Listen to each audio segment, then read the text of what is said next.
Hey y'all, imagine this: you're the new kid at a fancy high school, trying to keep your head down, and then, right in the middle of class, a group of rich boys decides to make you their target, snipping off your hair in front of everyone, laughing like it's some big joke. That's exactly what happened to Maya Johnson at Crestwood High, and let me tell you, it's a story that'll hit you right in the gut. This isn't just about a bad day at school, it's about what happens when someone decides they've had enough. And trust me, Maya was done playing small. Picture Crestwood High, tucked away in a picture-perfect suburb outside Atlanta. You know the type: big houses, white picket fences, SUVs so shiny they look like they rolled off a showroom floor. The school's got this big OL sign out front: Unity through Excellence. But for Maya, a black girl who'd just moved from a rougher part of town, that Unity felt like a lie from day one. Her mom, Tanya, drove her to school that first morning in their beat-up old Corolla, the kind of car that sticks out like a sore thumb in a sea of BMWs. They didn't talk much, hadn't since Maya's dad walked out a couple years back. Just silence, the kind that sits heavy, like a conversation that never starts. Tanya adjusted her rearview mirror, muttered, "You'll be fine, kid." And that was it. Maya stepped out, backpack slung over one shoulder, feeling like she was walking into a lion's den. Inside, Crestwood was all polished floors and air fresheners that smelled like fake lemons, a far cry from the bleach-soaked halls of her old school. Kids moved like they owned the place, their branded sneakers squeaking, phones glowing, laughter bouncing off the walls. Maya? She felt like a ghost, slipping through the crowd, trying to find her place. Her first class, homeroom with Mr. Daniels, didn't help. He gave her this forced smile, said, "Maya Johnson, heard you're tough as nails," dragging out tough, like it was code for trouble. The class snickered, whispers cutting through the air. She's from the city, probably a delinquent. Maya just sat in the back, staring at her blank notebook, already knowing she didn't belong. Then came the trio: Ethan Caldwell, Logan Hayes, and Nate Brooks. These guys walked into the cafeteria like they were strutting down a red carpet. Ethan, the ringleader, had this slicked back hair and a smirk that could cut glass. Logan, big and broad, followed like a loyal dog, always laughing too loud. Nate, though, he was the one to watch. His eyes darted around, picking out targets like a hawk. When they spotted Maya eating alone at a corner table, Ethan's gaze locked on her, and he leaned over to his buddies, whispering something that made them howl. Maya didn't flinch, just stared back, her face blank but her heart pounding. Ethan raised an eyebrow, like he'd just found his next game. It started small: a shoulder bump from Nate in the hall, Logan accidentally knocking her pencil off her desk, little jabs like, "City girl thinks she's too good for us." Maya kept her cool, hands tapping under her desk like she was back in her old neighborhood, shadowboxing with her cousin Jamal, his voice in her head. "Don't swing first, but don't let him walk over you." She'd promised herself she wouldn't start trouble, not again, not after getting kicked out of her last school for fighting back. But these boys, they didn't stop. In gym, Nate slammed into her during a basketball drill, nearly knocking her flat. "Watch it, Miss Attitude," he sneered.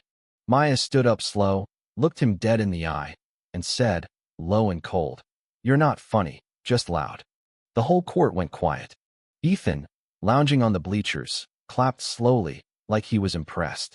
"Well, damn, new girl's got a mouth," he said, his smile sharp as a knife. Things escalated fast. One morning, Maya opened her locker to find it trashed, torn papers spilling out, scribbled with "Go back where you came from." Her stomach twisted, but she didn't cry. She stuffed the mess into her bag, noting the time, the place, the words. Around her, kids glanced over, then looked away, like they didn't see a thing. At lunch, Ethan's crew upped the ante: a grape rolled across her table, then a napkin, crumpled and tossed by Logan. Maya didn't react, just pulled out her notebook and wrote. 12:15, grape from center table. 12:17, napkin from Logan. She glanced at the cafeteria camera, calculating its blind spots. She wasn't playing their game anymore, she was building her own. Then came the day that changed everything. It was a gray Wednesday, clouds heavy, the air in Crestwood High thick with tension. Art class, normally a quiet escape, fell off. Maya sat by the window, sketching random lines, while Ethan's crew whispered in the back. The teacher, Mrs. Larson, was distracted, flipping through papers. Logan stood, pretending to grab paint, but his hand closed around a pair of scissors. Nate nudged him, grinning. "Do it, man."